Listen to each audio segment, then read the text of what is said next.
आपने मैथ के क्लासेस में देखा होगा कि रेखा एकदम सीधी होती है, लेकिन अभिनेत्री रेखा की निजी जिंदगी टेढ़ी मेढ़ी रही। काफी उतार चढ़ाव उन्होंने देखे। एक ज्योतिष ने तो भविष्यवाणी तक कर दी थी कि रेखा के ग्रहों का कुछ ऐसे मेल हैं कि उन्हें पति का सुख कभी नहीं मिलेगा। रेखा की जिंदगी में कई पुरुष आए जिनके वे नजदीक रहीं। हालांकि रेखा ने ज्यादातर संबंधों को स्वीकारा नहीं, लेकिन पत्र पत्रिकाओं के गॉसिप कॉलम में वे हमेशा सुर्खियां बटोरती रही। रेखा को शायद सच्चा प्यार नहीं मिला जिसकी उन्हें तलाश थी। जिसमें उन्हें सच्चे प्यार की झलक दिखी तो वह शादीशुदा निकला। एक विवाह भी उन्होंने किया, लेकिन उसका अंत बड़ा ही त्रासदीपूर्ण रहा। इस वक्त रेखा बेहद अकेली हैं। बीते लम्हों को याद कर जीवन व्यतीत कर रही हैं।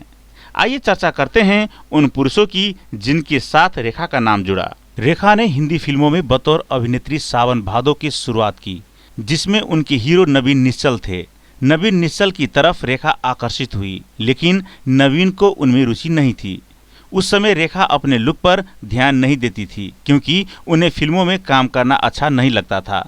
बताया जाता है कि नवीन के प्रति रेखा की दीवानगी एक तरफा थी और फिल्म की शूटिंग खत्म होते होते ये दीवानगी भी खत्म हो गई। दूसरा नाम आता है विनोद मेहरा का। विनोद मेहरा और रेखा के रोमांस के खूब चर्चे हुए। कहा जाता है कि रेखा और विनोद मेहरा ने गुपचुप शादी भी कर ली थी। हालांकि एक टीवी शो में रेखा ने इससे इनकार करते हुए विनोद को अपना अच्छा दोस्त बताया था। रेखा और विनोद में अलगाव की वजह विनोद की मां को बताया जाता है। वे रेखा को पसंद नहीं करती थी। तीसरा नाम आता है किरण कुमार का। किरण कुमार के साथ रेखा का नाम कुछ समय के लिए जुड़ा।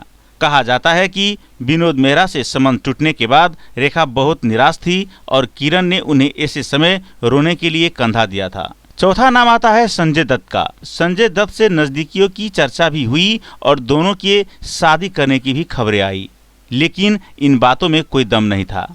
पांचवा नाम आता है अमिताभ बच्चन का। रेखा जिस पुरुष की तलाश में थी वो उन्हें अमिताभ में मिला। अमिताभ से मिलने के बाद रेखा का काया पलट हो गया। लुक से लेकर तो रेखा की सोच तक में बदलाव आ गया। वे मैच्योर हो गई और बातों की गंभीरता को समझने लगी। रेखा और अमिताभ ने कई फिल्मों में साथ काम किया और पर्दे पर उनकी केमिस्ट्री को देख उनके प्यार को महसूस किया जा सकता है। रेखा के दोस्त के बंगले पर अक्सर वे मुलाकात करते थे। बताते हैं कि रेखा से अमिताभ शादी करने के मूड में थे, लेकिन कुली के सेट पर उनका एक्सीडेंट हो गया। जया बच्चन ने दिन रात अपने पति की सेवा की। दुर्घटना के बाद ठीक होने को अमिताभ ने पुनर्जन्म माना और रेखा से दूरी बना ली। कहते हैं कि रेखा ने आज भी अपने मन में अमिताभ को बसाया हुआ है और वे आज भी उन्हें उसी तरह चाहती हैं जिस तरह वर्षों पहले चाहती थी। छठा नाम आता है मुकेश अग्रवाल का। रेखा ने 1990 में नई दिल्ली के व्यवसायी मुकेश अग्रवाल से शादी कर ली। शादी के कुछ महीने बाद ही मुकेश अग्रवाल ने आत्महत्या कर ली। मुकेश नोट छोड़ गए कि उनकी आत्महत्या के पीछे किसी को भी जिम्मेवार नहीं माना जाए। इस घटना से रेखा हिल गई और फिर उनका नाम किसी के साथ नहीं जुड़ा।